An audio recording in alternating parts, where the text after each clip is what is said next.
Jogging కి వేళాయరా, ప్రకృతిలోకి పయనమవ్వరా. పూర్తి వివరాలకు చదవండి రేపటి సాక్షి హైదరాబాద్ ఎడిషన్. రాష్ట్రంలో ప్రజలపై యూజర్ ఛార్జీలు మోపేందుకు కూటమి సర్కార్ సిద్ధమైంది. జాతీయ రహదారుల తరహాలో రాష్ట్రంలోని గ్రామీణ రోడ్లపై యూజర్ ఛార్జీలు వసూలు చేసే విధానాన్ని ప్రవేశపెడతామని ముఖ్యమంత్రి చంద్రబాబు అసెంబ్లీలో ప్రకటించారు. గుంతల రోడ్లు పూడ్చడానికి డబ్బులు లేవు, ఆలోచనలు మాత్రమే ఉన్నాయన్నారు. అంతేకాదు డబ్బులకు మంత్రదండం లేదు అని, జనంపై భారం మోపక తప్పదు అని, అంతా భరించాల్సిందే అన్నట్టుగా వ్యాఖ్యానించారు.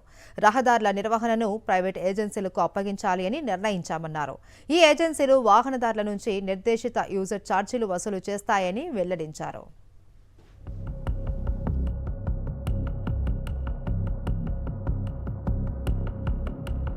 రాష్ట్రంలో ఏ రోడ్డు మీదికి వాహనంతో వచ్చినా యూజర్ ఛార్జీలు వసూలు చేయనున్నట్లు సీఎం చంద్రబాబు అసెంబ్లీలో వెల్లడించారు.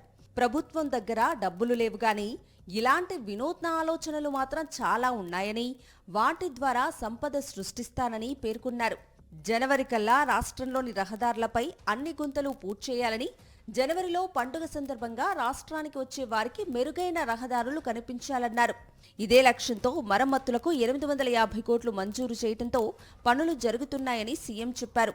లక్షల సంఖ్యలో గుంతలు పడ్డాయని, అయితే వాటిని పూడ్చేందుకు అయ్యే ఖర్చు మొత్తం స్థానిక ప్రజల నుంచే వసూలు చేయాలనుకుంటున్నట్లు స్పష్టం చేశారు. తొలుత ఉమ్మడి గోదావరి జిల్లాలో రోడ్ల నిర్వహణను జాతీయ రహదారుల మాదిరిగా టెండర్ పిలిచి అవుట్సోర్సింగ్ ఏజెన్సీకి అప్పగిస్తామన్నారు.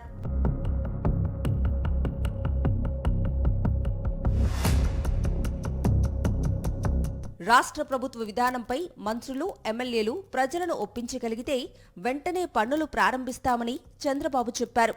అలా కాకుండా గుంతల రోడ్లలోనే తిరుగుదామంటే తనకేం అభ్యంతరం లేదని వ్యాఖ్యానించారు. గోతులు పూడ్చటానికి డబ్బులు లేకపోయినా అన్నీ నువ్వే చెయ్యాలంటారు.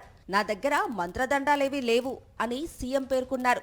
జాతీయ రహదారులపై టోల్ వసూలును కూడా తొలుత వ్యతిరేకించారని, ఇప్పుడు కూడా వ్యతిరేకత వస్తుందని, అయినా ముందుకే వెళతామని సీఎం తెలిపారు. ఇప్పుడు ఈస్ట్ గోదావరి, వెస్ట్ గోదావరి ఒక ఆలోచన మాత్రం. మొత్తం 2 జిల్లాల్లో ఉండే రోడ్లన్నీ నేను అవుట్ సోర్సింగ్ ఏజెన్సీ ఎవరైతే బాగా చేయగలుగుతారో ఒక టెండర్ పిలిచి నేషనల్ హైవేస్ వారిగా మొత్తం ఇస్తాం. విలేజ్ నుంచి మండలానికి ఎక్కడ టోల్ ఇవ్వం, మిగిలిన టోల్ ఇస్తాం.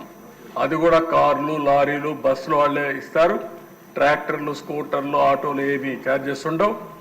దీనివల్ల కొంత డబ్బులు పే చేయాల్సి వస్తుంది.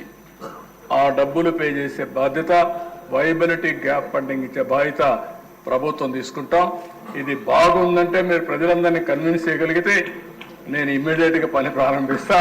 బాగలేదు అనుకుంటే మన గుంతల రోడ్లనే తిరుగుదామంటే నాకేం అబ్జెక్షన్ లేదు. దీనికి కూడా అపోజిషన్ చేసే వాళ్ళు ఉంటారు కానీ సమస్య పరిష్కారం చేయరు, గోతులు పెడతారు. గోతులు పూడుస్తామంటే మాత్రం అన్ని నువ్వే చేయాలా, డబ్బులు లేకపోయినా నువ్వేం చేస్తే తెలియదు. ఇంకా మంత్రదండం ఒకటి తీసుకోవాల్సి, మంత్రదండాలు ఉండవు, తెలివితేటలు తప్ప ఇంకొకటి ఉండదు. ఇది కానీ బాగుందనుకుంటే పైలట్గా 2 జిల్లాలు చేసి మండల స్థాయి రోడ్లకు కూడా టోలు వసూలు చేస్తామన్నారు సీఎం. రోడ్లను అవుట్సోర్సింగ్ కు ఇచ్చి కార్లు, లారీలు, బస్సులకు ఛార్జీలు వసూలు చేస్తామని తెలిపారు. ఈ అంశంపై చేతులెత్తి సమ్మతి తెలియచేయాలని సీఎం కోరటంతో కూటమి పార్టీలకు చెందిన ప్రజాప్రతినిధులు ముక్త కంఠంతో ఆమోదం తెలిపారు. తమ జిల్లాల్లో వెంటనే ప్రభుత్వ ఆలోచనను అమలు చేయాలని శాసనసభ్యులంతా కోరారు. వాజ్పేయి ప్రధానిగా ఉన్న సమయంలో మలేషియా ఉపరితల రవాణా మంత్రి స్వామివేలును రప్పించారని చంద్రబాబు తెలిపారు. చెన్నై నుంచి నెల్లూరు వరకు డబ్బులివ్వకుండా మలేషియా కంపెనీతో కలిసి రోడ్డు వేశామన్నారు చంద్రబాబు.